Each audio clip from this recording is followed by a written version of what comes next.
My wife and I bought a mid-80s curio cabinet that was really rough shape. Other than that, it's estate sale, and even though it had a lot of issues, I kind of felt like I could fix it. And typically I don't like to buy a complete refurb type of antique, just because sometimes they just don't turn out. But got this for like $20, and it was worth tackling. As you can see, the top's pretty split, the nails are pushing through. There's just a lot of issues with this, but we're gonna tackle it and see what happens. Next, I decided to get this on its back and on my table.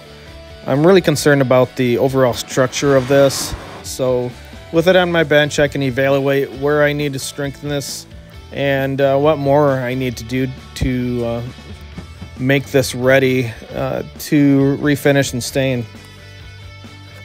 I felt the best course of action was to remove the top. The top had some repairs on the ends that needed to be done, and the main assembly, some of the joints were loosened up. I felt that with the top off, I could repair both pieces a lot easier, and then I could secure the entire assembly a little bit better.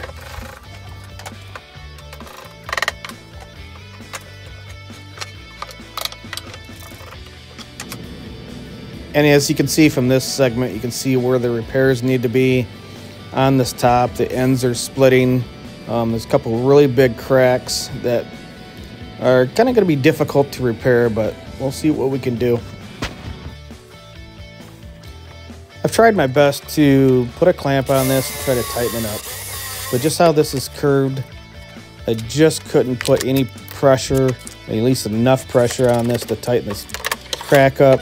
So I decided to use my single hole pocket jig and put a couple pocket holes and screws into where that crack is. I'm hoping this will at least stabilize the crack. I was able to get a little bit of glue in there, and it's still going to take some putty work, but at least the crack is stable. The front feet were split and needed some serious repair. On top of that, they're pretty wobbly. So I've decided to remove all the legs so I can finish them up, do some repairs on them, and put them on a little more solid than they were.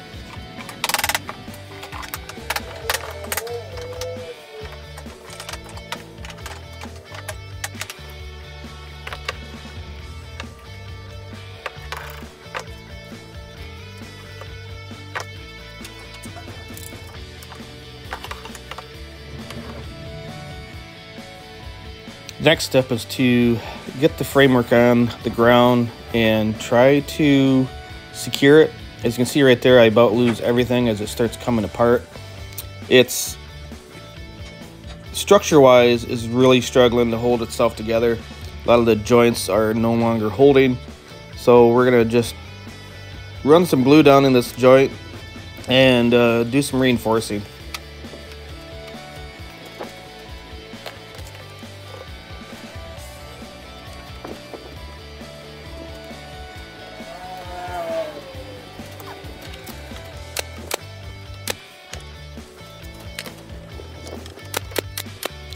I decided to try to sand the finish off. It wasn't very durable clear coat, and little 80 grit sandpaper took it right off.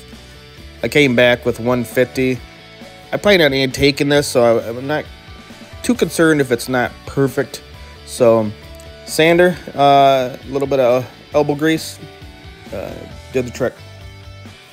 So next I'm going to antique the entire piece. This is a technique that I kind of stumbled across when I was trying to match up the color of another piece I had that was from the early 1900s. The color that I was going for is that deep reddish tone that you see on furniture pieces from that period. And I start with an ebony stain, and it's gonna look like you kind of ruined it. As you can tell, it's just gives that black ebony stain.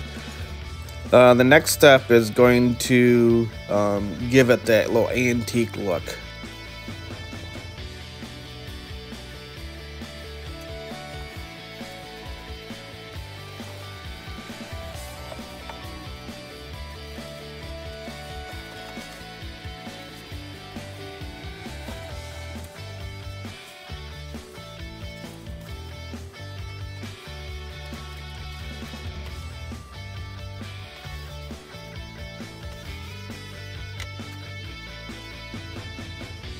Next, I'm going to take a cherry stain and put that over the ebony stain. I only let the ebony stain dry for like 6 hours. And coming back here, the ebony stain is going to get deep into the grain. And when I come back with this cherry stain, it's really gonna just make that grain pop, and it gives it the antique look that I was looking for. I found this technique when I was trying to match up some shelves to a piece from the early 1900s, and it had this reddish deep tone to it, and I was struggling to find it. I just kind of experimented, and this is what I come out with. You could probably use a Provical stain. You can use anything, you know. I would take a side piece and try this out and see what results you get, and you might get a nice color that you're looking for. But this is just from experimenting, and I really like the technique when it comes to like that deeper oaks and stuff like that. It really gives it that antique vibe.